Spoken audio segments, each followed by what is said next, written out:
अभी आप लोग सामने जो है नेक्स्ट टॉपिक है the difference between resistance, reactance and impedance. तीन टर्म्स है यहाँ पर। पहला है प्रतिरोध, दूसरा है प्रतिघात और तीसरा है प्रतिबाधा। So what is the difference between resistance, reactance and impedance? तीन वर्ड यहाँ पर आएगा इस चैप्टर में। तो सबसे पहले जो प्रतिरोध है, तो प्रतिरोध जो होता है किसी चालक के द्वारा धारा प्रवाह के मार्ग में जो रुकावट डालती है उसे प्रतिरोध कहते हैं।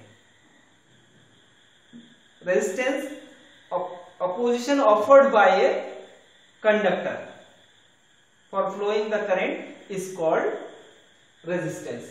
तो रेजिस्टेंस जनरली जैसे मान लीजिए यहाँ पर एक चालक तार होगा और यहाँ पर मान लीजिए प्रत्यावर्ती धारा स्रोत आप जोड़ेंगे, यहाँ पर एक वेव आप डालेंगे, तो इस टाइप के जो परिपथ होता है, इस टाइप का जो सर्किट होता है, इसमें जो अपोजिशन और फ्लो ऑफ करंट होता है उसको क्या कहते हैं? Resistance. The opposition offered by a ohmic resistance is called resistance।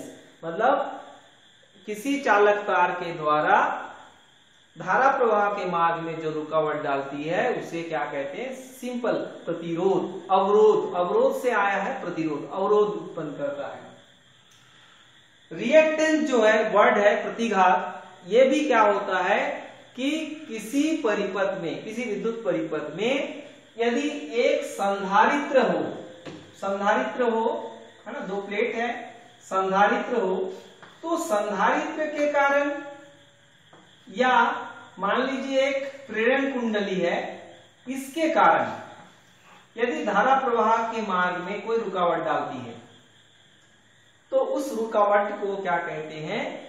Reactance. The opposition offered by capacitor और inductor coil is called reactance. मतलब धारा प्रवाह के मार्ग में या तो फिर संधारित्र या तो फिर प्रेरण कुंडली, इसके द्वारा यदि धारा प्रवाह के मार्ग में कोई रुकावट डालती है तो उसे क्या कहते हैं? प्रतिघात कहते हैं।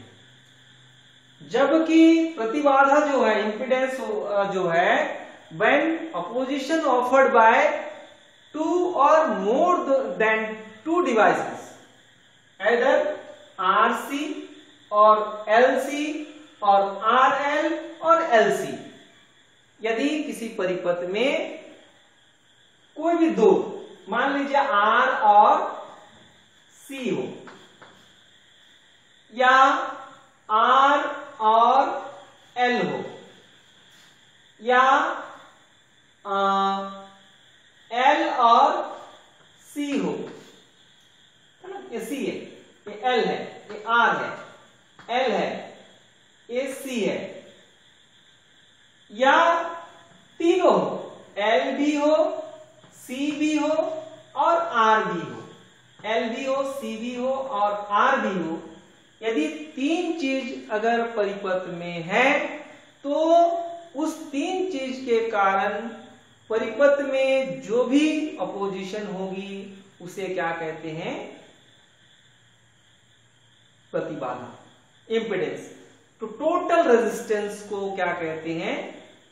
इंपीडेंस। जब भी परिपथ में दो हो या दो से अधिक हो और उसके कारण परिपथ में जो भी अपोजिशन होगी, जो भी रिएक्टेंस होगी, उसको क्या कहते हैं?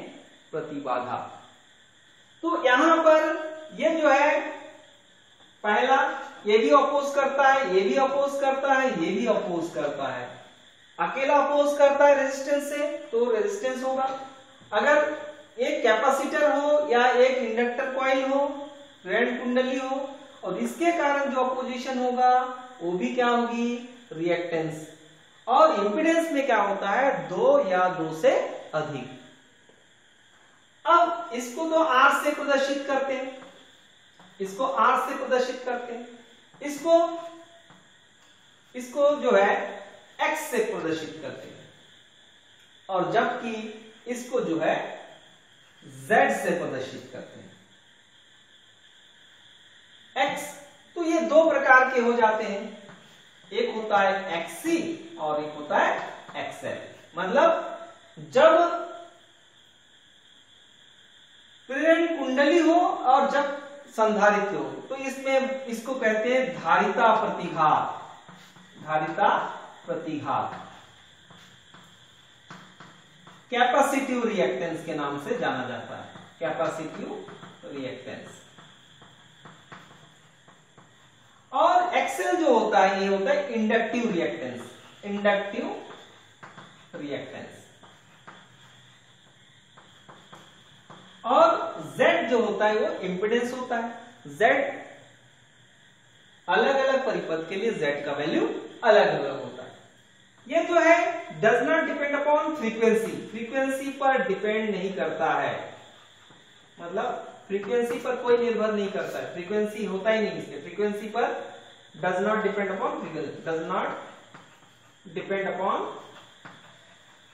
अपॉन फ्रीक्वेंसी, मतलब आवृत्ति पर निर्भर नहीं है, आवृत्ति पर निर्भर नहीं करता, क्योंकि इसमें आवृत्ति होता ही नहीं।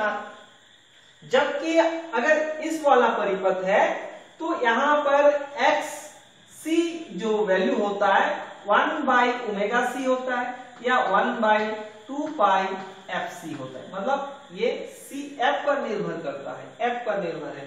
जबकि XL का जो वैल्यू होता है ωL या 2πfL, तो यहां पर भी ये फ्रीक्वेंसी पर निर्भर करता है, यहां पर भी ये फ्रीक्वेंसी पर निर्भर करता है, ये भी फ्रीक्वेंसी पर निर्भर करता है, ये भी फ्रीक्वेंसी पर निर्भर करेगा, क्योंकि ये वाला जब परिपथ होता है तो Z का वैल्यू होता है √R² प्लस XC का स्क्वायर।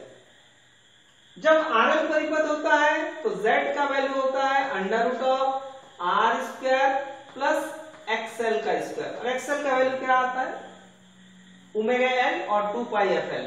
XC का वैल्यू क्या आता है 1/ωc और 2πfc। LC परिपथ में क्या हो जाता है Z = XL माइनस XC, तो यहां पर भी चूंकि XL ωL है और XC क्या है 1/ωc है, तो यहां पर भी ओमेगा पर निर्भर करता है।